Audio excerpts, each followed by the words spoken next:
Assalomu alaykum, Oshxonali kanaliga xush kelibsizlar. Bugun biz sizlar bilan qozon kabob tayyorlaymiz.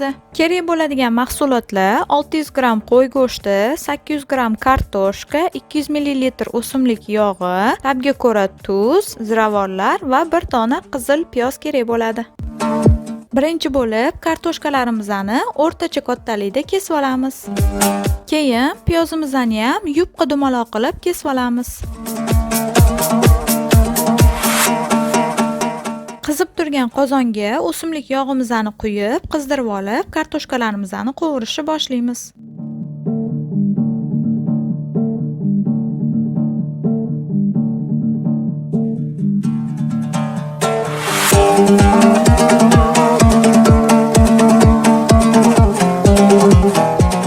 Kartoshkalarimiz tilla rangi kirguncha qovurib olamiz.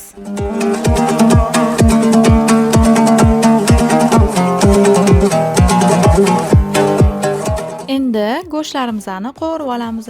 Biz qozon kabob uchun qo'y robrishkalarini ishlatdik va bir kun oldin uni marinovka qilib qo'ydik. Sizlar ham iloji boricha qozon kabob uchun suyakli go'sht ishlatsanglar, juda ham mazali chiqadi.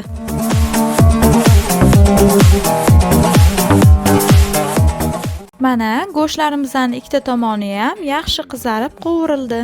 Go'shtlarimizni qovurib bo'lganimizdan keyin qozonimizdan ozgina yog' olib tashlaymiz, ozgina yog' qoldiramiz. Endi qozonimizga go'shtlarimizni terib, ustidan piyoz sepamiz.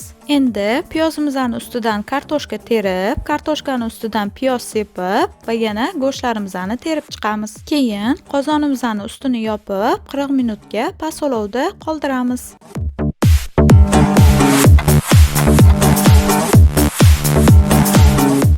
Mana qozon kabobimiz tayyor. Endi dasturxonga tortishimiz mumkin. Agar videomiz yoqqan bo'lsa, like bosishni va kanalimizga obuna bo'lishni unutmang. Yoqimli ishtaha!